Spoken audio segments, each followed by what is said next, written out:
Here's another great American pie, apple pie.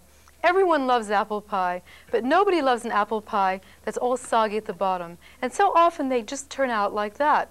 I think it's because apples exude so much water.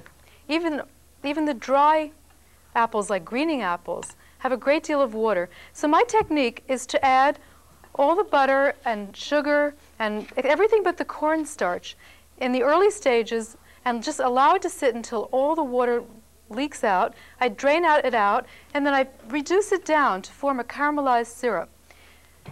Then I add my 2 tablespoons of butter, and that's going to melt from the heat. And when the apples are in the pie shell, I'll be able to pour the caramelized syrup right on top, and there won't be any runny juices. It will just be a wonderful apple juicy pie. The cornstarch, however, I don't want to boil down and reduce, so that I'm adding after all of this is done. The first apple pie I ever made, I thought I'd make with my then favorite apple, which was Macintosh.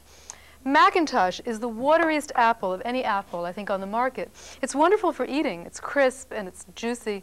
But when I loaded it into the pie and wanted to make a really sky-high pie, then I cut into it. The crust was up to here, and the apples were this thin layer at the very bottom where they had sunk. If you use Greening or Granny Smith, that won't happen. The crust will be exactly where the apples are. So I'm just tossing my apples now that have been mixed with the brown sugar, the granulated sugar, the cinnamon, a little bit of nutmeg and salt.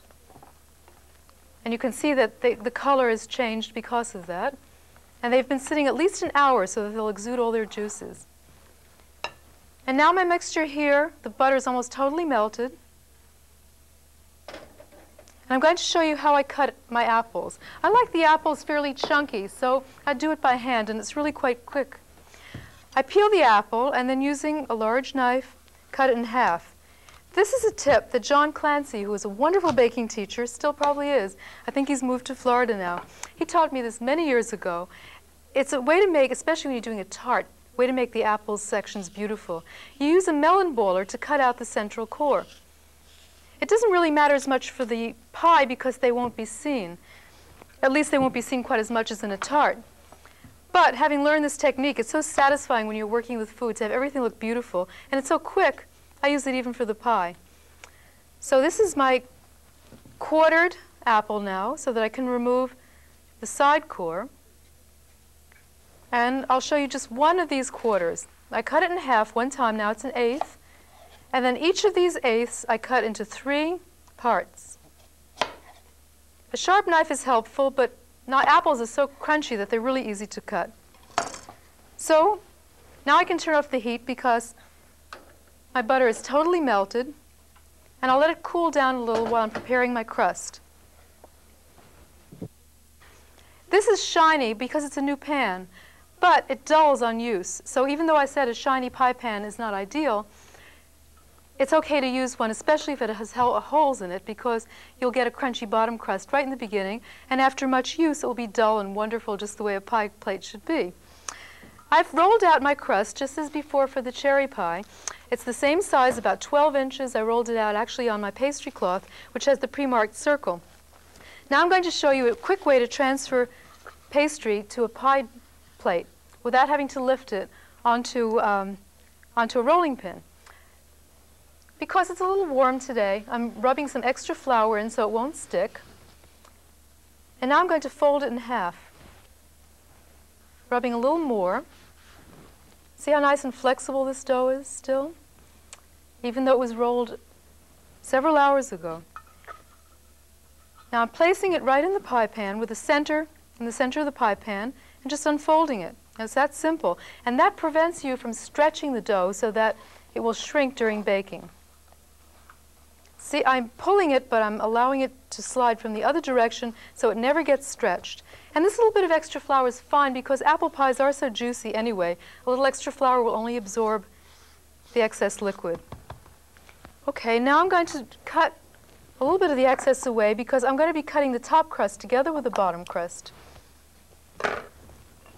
Just any really loose pieces that will get in my way, I'm getting rid of now. This is 6 cups of apples. It's 2.5 pounds of apples before coring. And it comes out to about 6 cups, which is a nice proportion, I think, for a very nice high apple pie. Much as I love pastry, it's the apples that I'm really after, the healthy part, and the pastry just makes them that much more delicious. So I want a substantial amount of apples in my pie.